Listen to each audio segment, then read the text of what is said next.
There is a particular kind of silence that settles over places where nations used to be.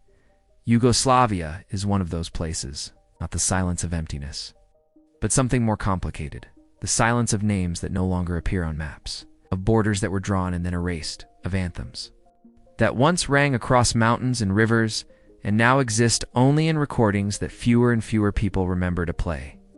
It is a story about a country that was, for a brief and turbulent moment, home to more than 20 million people.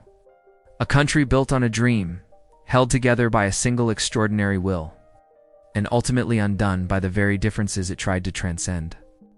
Welcome back to Whispered Chronicles, Echoes of Forgotten Lore. Tonight, we explore the story of Yugoslavia.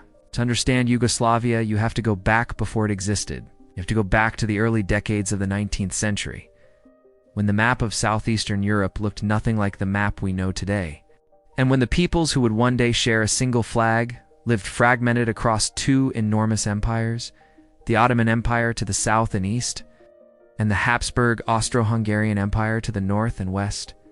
The South Slavic peoples, the Serbs, Croats, Slovenes, Macedonians, Montenegrins, Bosniaks, and others, were not a single community in any political sense. They were divided by borders, by religions, by centuries of different rulers and different fates. The Serbs were largely Orthodox Christian, shaped by centuries of Ottoman rule in a long tradition of resistance. The Croats and Slovenes were predominantly Roman Catholic, deeply embedded in the cultural world of Central Europe, speaking languages that were recognizably related to Serbian but written in a different alphabet and inflected by different histories. The Bosniaks carried the legacy of the Ottoman centuries most directly, with a significant Muslim population that had no easy parallel elsewhere in the Slavic world. And yet, despite all of this, there was something that bound these peoples together, something more than geography, though geography mattered enormously. They shared languages that, while distinct, were mutually intelligible at their closest points. Serbian and Croatian, in particular, were so similar in their spoken forms that the question of whether they were one language or two was not merely linguistic, but deeply political. Scholars and poets began to notice in the early 19th century that these related tongues, these parallel folk traditions, these shared memories of a pre-Ottoman Slavic past, might form the basis for something larger. The idea was called Pan-Slavism in its broadest form, but among the South Slavs it took on a more specific shape. In the 1830s and 1840s, a Croatian linguist and cultural reformer named Ludovic Gaj launched what became known as the Illyrian movement. He argued that the South Slavic peoples shared enough in common to constitute a single cultural nation, a nation he called Illyrian, borrowing a name from the ancient peoples of the Adriatic coast, whose connection to the modern Slavs was more romantic than historical, but was nonetheless powerfully evocative. The Illyrian movement was cultural before it was political. It was about standardizing a common literary language, celebrating shared folk songs and traditions, imagining a civilization that transcended the imperial borders that divided its people. It was the kind of dream that intellectuals have when the political conditions for their vision do not yet exist. A dream held in books and poems and newspapers while the world around it remained unmoved. But the world was moving slowly. The Ottoman Empire was weakening. The Habsburg Empire was restless with national movements. In Serbia, an autonomous principality had emerged from the ruins of Ottoman control. And Serbian leaders began to think of themselves not merely as rulers of Serbs, but as potential champions of all South Slavs. The word Yugoslavia, literally meaning land of the South Slavs, from Jug, meaning south, and Slavia, meaning Slavic land, was not yet on any official document, but it was alive in the minds of poets and nationalists who looked at the fractured map of the Balkans and saw, not division, but a people waiting to be reunited. This was the dream. And like all the greatest dreams, it was both genuinely beautiful and deeply complicated, because the people it claimed to represent did not all share the same vision of what unity would look like, who would lead it, and what it would cost them to achieve it. The dream might have remained a dream for many more decades had it not been for the events of a single June morning in 1914. On the 28th of June, in the city of Sarajevo, a city that was then part of the Austro-Hungarian Empire, city of minarets and church steeples, and a population that was itself a living map of the regions, Complexity: a 19-year-old Bosnian Serb named Gavrilo Princip shot and killed Archduke Franz Ferdinand, the heir to the Austro-Hungarian throne, and his wife Sophie. Princip was a member of a secret organization called the Black Hand, which was connected to Serbian nationalist networks and motivated by the belief that South Slavic peoples living under Habsburg rule deserved liberation. The assassination was not simply an act of individual violence, it was a political statement, a desperate and destructive attempt to force history in a particular direction. It succeeded in forcing history, but not in any direction anyone had anticipated. Within weeks, the assassination had triggered a cascade of ultimatums, mobilizations, and declarations of war that engulfed virtually the entire continent of Europe. The First World War had begun. The war lasted for years and consumed millions of lives. Balkans themselves became a brutal theater of conflict. Serbia, which had resisted Austro-Hungarian annexation with remarkable determination in the early years of the war, was eventually overrun and its army forced to retreat across Albania to the Adriatic Sea in one of the most harrowing military withdrawals in modern history. Thousands of soldiers and civilians died in the mountains. And yet Serbia endured, its government in exile, its army reconstituted on the island of Corfu, its national will unbroken.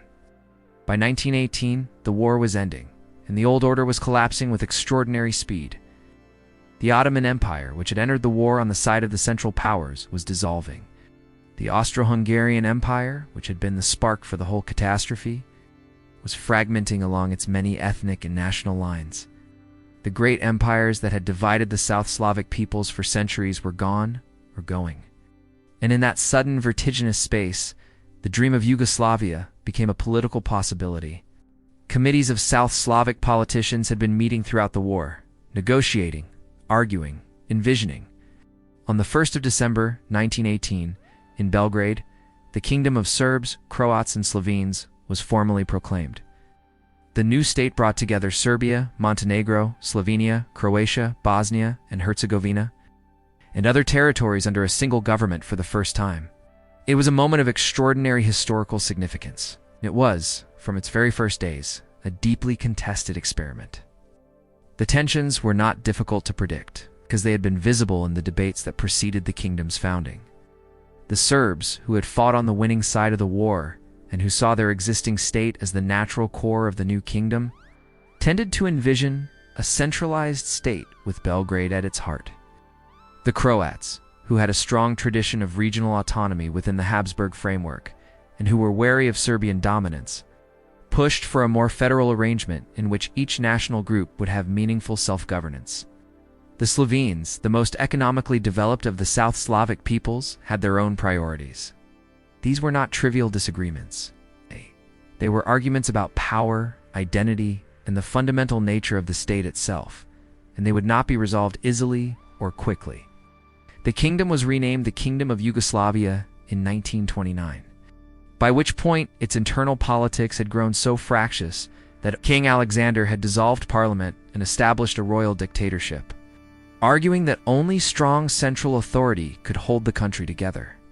4 years later, in 1934, he was assassinated in Marseille, shot by a gunman with connections to Croatian and Macedonian nationalist organizations.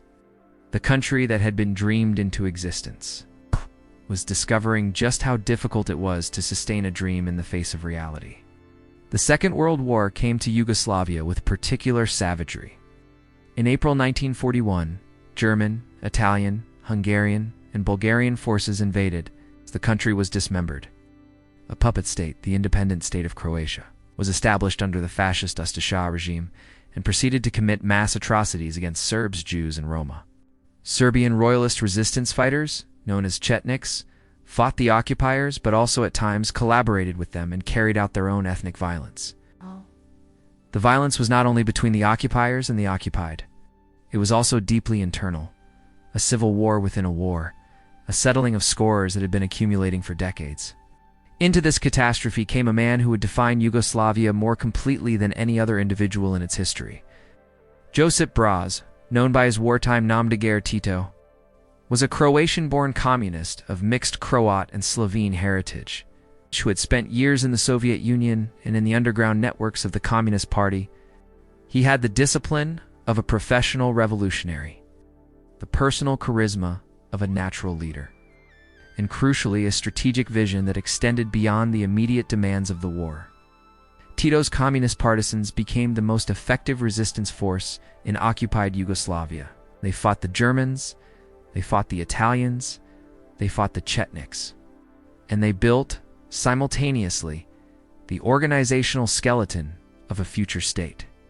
By the end of the war, the partisans had liberated much of Yugoslavia through their own efforts, without waiting for the Allied armies. And Tito emerged as the undisputed leader of the country, with a legitimacy that came not only from ideology, but from 4 years of extraordinary military achievement. The Yugoslavia that Tito built after 1945 was a socialist federal republic, composed of 6 constituent republics: Slovenia, Croatia, Bosnia and Herzegovina, Serbia, Montenegro, and Macedonia, along with 2 autonomous provinces within Serbia, Kosovo and Vojvodina. The federal structure was, in part, an attempt to address the national question that had plagued the interwar kingdom. By giving each major group its own republic, Tito hoped to channel national identity in ways that would not threaten the unity of the whole. But what made Tito's Yugoslavia genuinely remarkable, what made it one of the most interesting political experiments of the 20th century, was what happened in 1948. In that year, Tito broke with Stalin. The Soviet leader had assumed that Yugoslavia, like the other communist states of Eastern Europe, would remain within the Soviet orbit, subservient to Moscow's direction. He was wrong. Tito refused to subordinate Yugoslavia's sovereignty to Soviet interests. And when Stalin attempted to apply pressure, Tito held firm. Stalin reportedly said that he would shake his little finger and Tito would fall. Tito did not fall. Yugoslavia was expelled from the Cominform, the Soviet-dominated organization of communist parties. It was a rupture of world historical significance. Tito had demonstrated that a communist state could be independent of Moscow, that socialism was not, by definition, Soviet. This independence allowed Yugoslavia to chart a unique course during the Cold War. Domestically, Tito developed what became known as worker self-management, a form of market socialism in which enterprises were run by the workers themselves rather than by central planners in the Soviet mold. The system was imperfect and often contradictory, but it produced a degree of economic freedom and consumer availability that was the envy of citizens in the Soviet bloc. Yugoslavs could travel abroad. They could hold passports. They could watch foreign films, listen to Western music, and work in Western European countries as guest workers and send money home. Oh. Internationally, Tito became one of the founding figures of the non-aligned movement, which brought together nations that refused to align themselves with either the American or Soviet bloc. In 1961, the first conference of non-aligned nations was held in Belgrade, and Tito stood alongside Jawaharlal Nehru of India and Gamal Abdel Nasser of Egypt as one of the movement's principal architects. Yugoslavia had made itself into something genuinely unusual, a socialist state that was neither a Soviet satellite nor a Western dependency. A country that occupied its own space in the Cold War world. And Tito himself decorated, celebrated, received by heads of state from Cairo to Washington. From Delhi to Beijing, became the living embodiment of Yugoslavia's improbable achievement. His personal authority was immense. He was the man who had fought the Nazis, defied Stalin, and built a country that seemed, against all odds, to work. The slogan that was sometimes used, brotherhood and unity, reflected both the genuine aspiration and the iron will that held it in place. The question that no one could quite bring themselves to ask too loudly during those years was what would happen when Tito was gone. Josip Broz Tito died on the 4th of May, 1980, 3 days before his 88th birthday. He had been ill for months, and his death had been anticipated. But the grief that swept across Yugoslavia was nonetheless overwhelming and genuine. Hundreds of thousands of people lined the streets of Belgrade for his funeral. Dozens of world leaders attended. It was said to be the largest gathering of heads of state and government in history to that point. The man who had built Yugoslavia was gone, and what he had built faced its first true test. The political system Tito left behind was designed to prevent any single person or republic from dominating the others. Collective leadership would replace individual authority. The presidency of Yugoslavia would rotate annually among representatives of the 6 republics and 2 autonomous provinces. It was a system designed to preserve balance, but it was also a system that made decisive action enormously difficult. Because nothing could happen without broad consensus, and consensus was increasingly hard to achieve. The 1980s were not kind to Yugoslavia. The global economic crises of the late 1970s had already created problems that were now becoming acute. Yugoslavia had borrowed heavily during the prosperous years of the 1960s and 1970s, financing its distinctive path with foreign loans. And now those loans were coming due, inflation was accelerating, unemployment was rising, and the standard of living that Yugoslavs had come to expect, the holidays on the Dalmatian coast. The Volkswagens, the relative prosperity compared to the Soviet bloc, was beginning to erode. Economic anxiety is a powerful solvent of political unity. When times are good, people can afford to overlook differences and disagreements. When times are hard, every inequality becomes more visible, every grievance more pointed. And Yugoslavia had genuine inequalities to reckon with. Slovenia and Croatia in the northwest were significantly more prosperous than the republics of the south and east. Slovenes in particular began to feel that their economic contribution to the federation was being used to subsidize regions they had little connection with, and that the returns in terms of political influence and economic autonomy were insufficient. In Kosovo, the predominantly Albanian province within Serbia, tensions had been building for a long time and exploded in 1981. When large-scale protests broke out calling for Kosovo to be elevated to republic status, the protests were suppressed, but the underlying tensions did not go away. Serbian nationalists began to speak increasingly of the humiliation of Serbs in Kosovo, demographic changes that threatened the Serbian character of the province, of a historical heartland that was slipping away.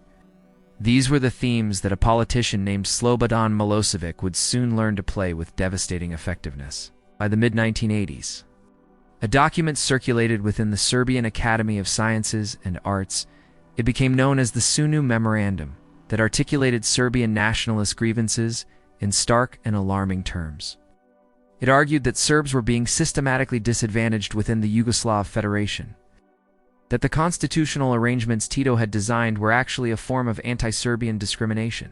The document was controversial, and many people condemned it, but it articulated a set of arguments that were beginning to find a broader audience. Slobodan Milosevic rose within the Serbian Communist Party in the late 1980s by seizing on precisely these grievances.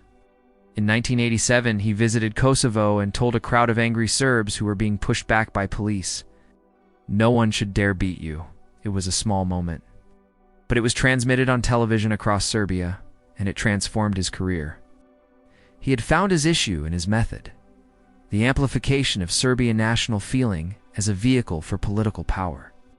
In Slovenia and Croatia, nationalist movements were also growing, but they moved in a different direction, toward greater independence from Belgrade, toward the European future that many Slovenes and Croats felt was their natural destiny.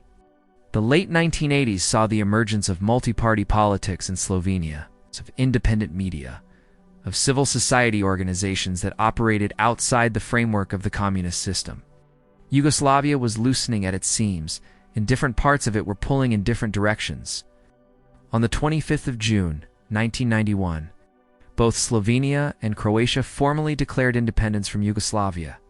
In Ljubljana and Zagreb, crowds gathered in celebration, waving new flags, singing newly revived national anthems, feeling perhaps that a door long closed was finally opening. Within 2 days, the Yugoslav People's Army moved into Slovenia to restore federal control and secure the border crossings that Slovenia had taken over. What followed became known as the 10-Day War. It was, in the context of what came after, almost quaint in its brevity and relatively low casualties. Fewer than 70 people died. The Slovenian Territorial Defense Forces, well organized and operating on home ground, were able to resist the federal forces effectively. The European community brokered a ceasefire, and the Yugoslav army withdrew from Slovenia within weeks. The 10-Day War was significant not because of its military outcome, but because of what it revealed. The federal state had used military force against a constituent republic seeking independence, and it had failed. The army, the one institution that had been designed to hold Yugoslavia together by force if necessary, had proven unable or unwilling to do what would have been required to keep Slovenia within the Federation. But if Slovenia's exit was brief and relatively clean, Croatia's was not.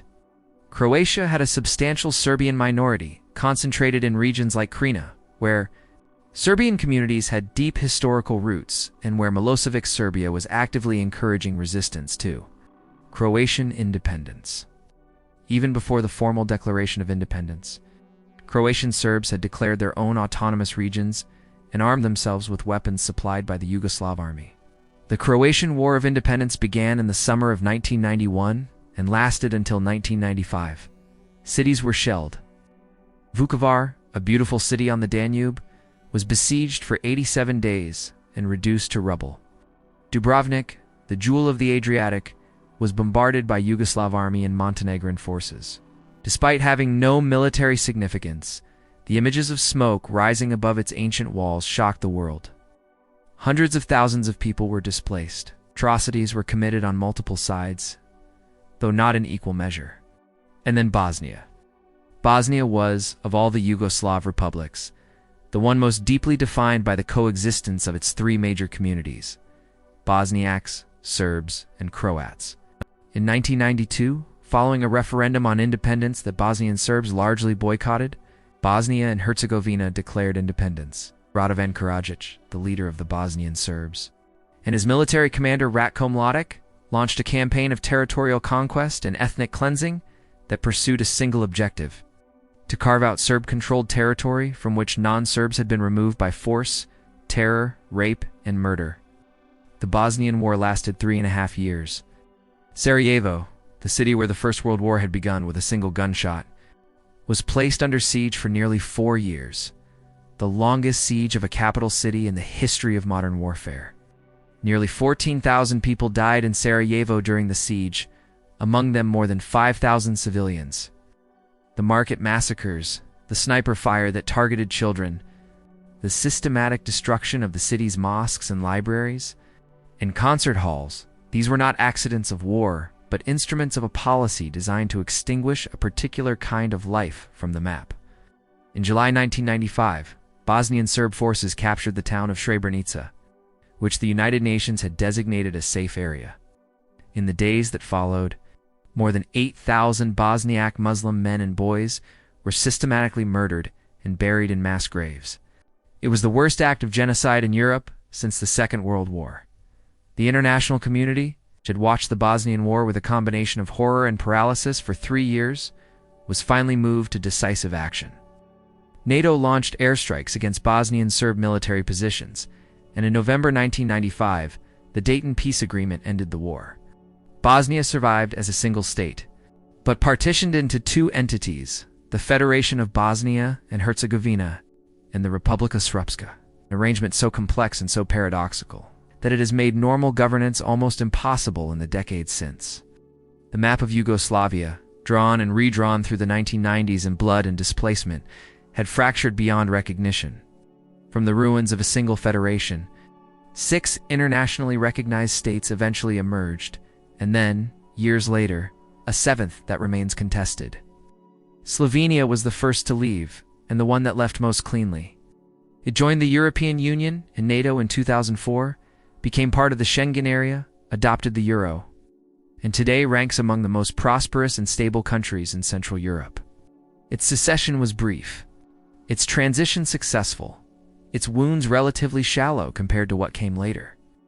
Croatia, after the painful years of the early 1990s, also eventually found its path to Euro-Atlantic integration.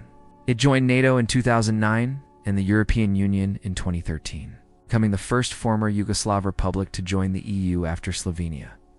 The scars of the war remain in emptied villages, in the lingering tensions of displaced communities, in the unresolved questions about how the past is remembered and taught, but Croatia has rebuilt itself as a functioning European democracy.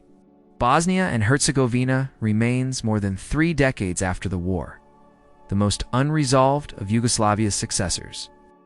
The Dayton framework that ended the war was designed for one purpose: stopping the killing, and it succeeded at that. But it also institutionalized the ethnic divisions that the war created, making political progress extraordinarily difficult. The country has 3 presidents, 2 entities, 10 cantons, and a governance structure of such Byzantine complexity that it is difficult for any level of government to function efficiently. Serbia underwent its own painful reckoning. Milosevic was ousted in a popular uprising in October 2000, the Bulldozer Revolution. This was called because protesters drove construction equipment into the federal parliament building. He was later transferred to the International Criminal Tribunal for the former Yugoslavia in The Hague, where he died in 2006 before his trial concluded. Serbia has since made progress toward democracy and European integration, though the journey has been uneven and the relationship with the past remains contested.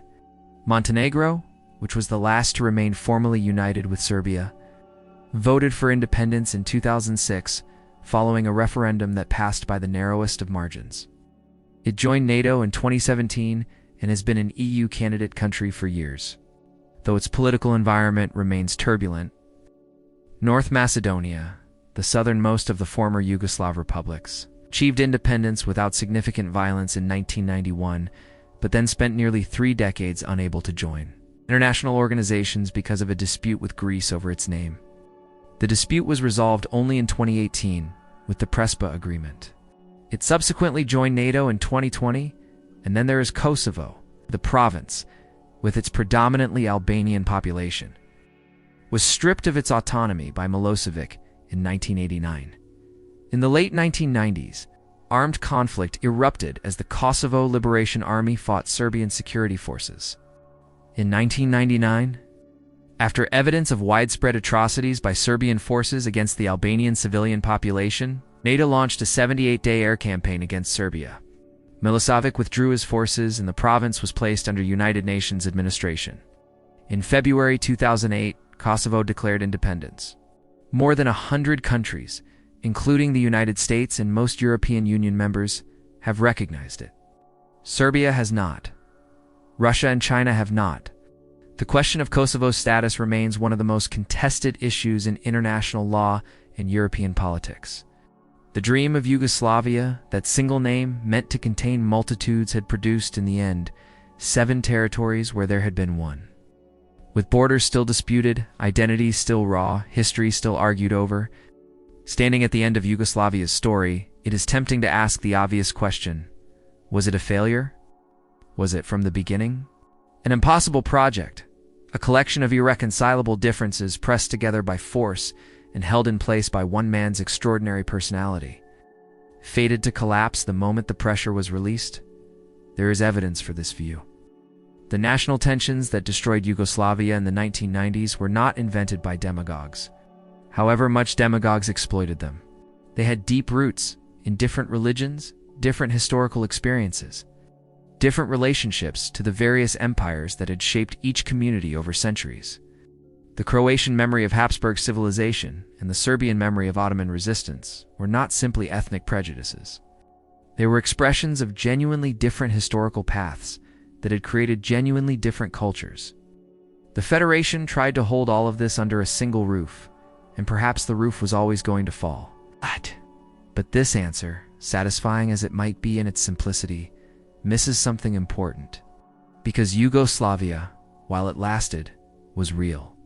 The child born in Ljubljana in 1960, who grew up reading Yugoslav authors, watching Yugoslav films, taking holidays on the Dalmatian coast, working in a factory run by the Workers' Council, traveling abroad on a Yugoslav passport, and identifying with varying degrees of warmth as Yugoslav, that person's life was genuine, and it was shaped by something that deserves more than to be dismissed as an artificial construction.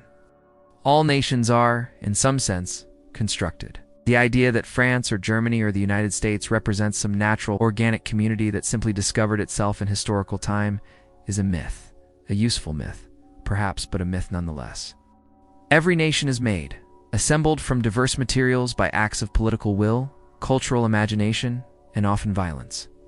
Yugoslavia was made more deliberately and more visibly than most, which makes its construction easier to see and therefore easier to dismiss. But the people who lived within it were not inhabiting an abstraction.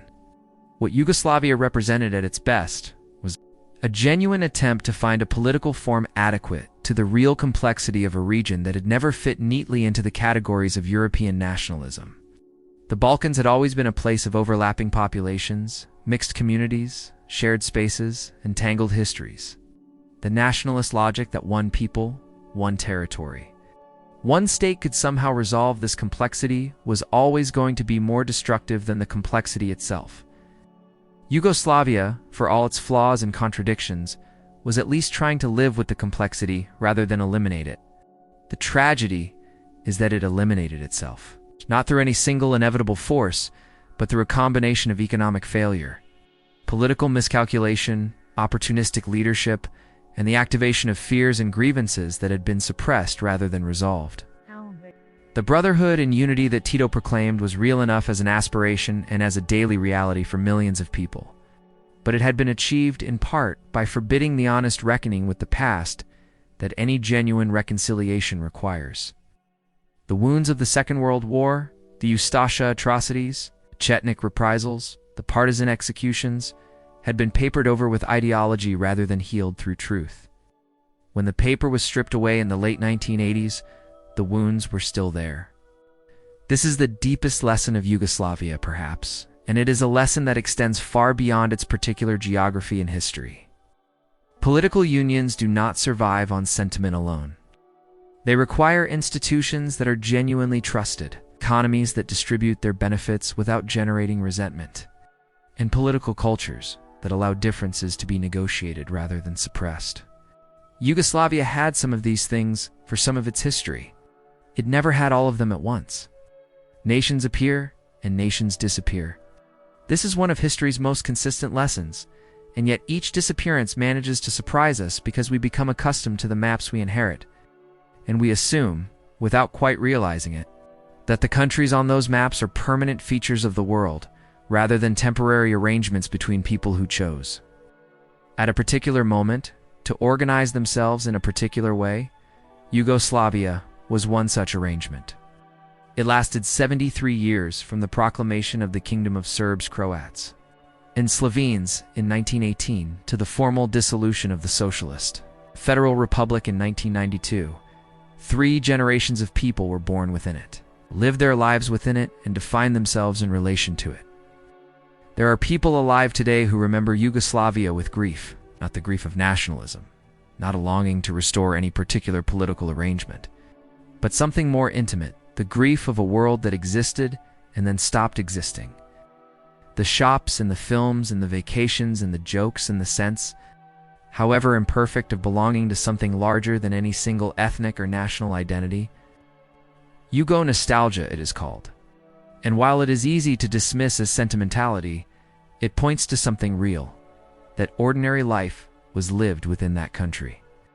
And that ordinary life, when it ends, is genuinely missed. The land of the South Slavs still exists, of course. The mountains are still there, and the rivers, the Adriatic coast, where Yugoslavia sent its citizens for their holidays. The peoples are still there, speaking their related languages, sharing their tangled histories, living alongside one another in ways that are sometimes peaceful and sometimes not. What is gone is the particular political dream that tried to hold them together under one name. Whether that dream was a noble experiment cut short before it could find its full expression, or a well-intentioned but ultimately doomed project that was always going to end in the way it did, it's a question that historians will argue about for generations. Perhaps both things are true simultaneously.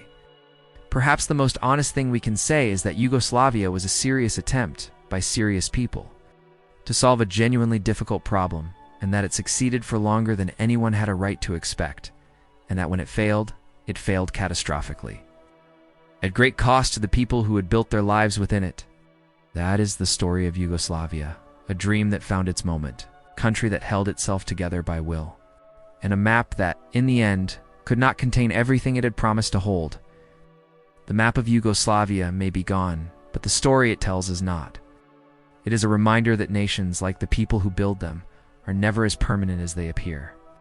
Borders shift, names change. Countries emerge, flourish, and sometimes fade back into history. In our prior video, we explored another story about identity and names, the transformation of Persia into Iran. a civilization that changed what the world called it while the culture beneath endured. Yugoslavia reminds us that history can move in the opposite direction as well. Sometimes the name survives, but the country beneath it fractures into many pieces. If you found this story thought-provoking, thank you for spending this time with me here on Whispered Chronicles. Echoes of forgotten lore. And if you enjoy exploring the strange turns of history, the moments when civilizations change their names, borders, or even disappear entirely, consider subscribing to the channel and sharing your thoughts below. I always enjoy hearing what these stories make you think about. History is never just about the past. It is about the fragile arrangements that shape the world we live in today. Until the next whisper, stay curious, stay safe.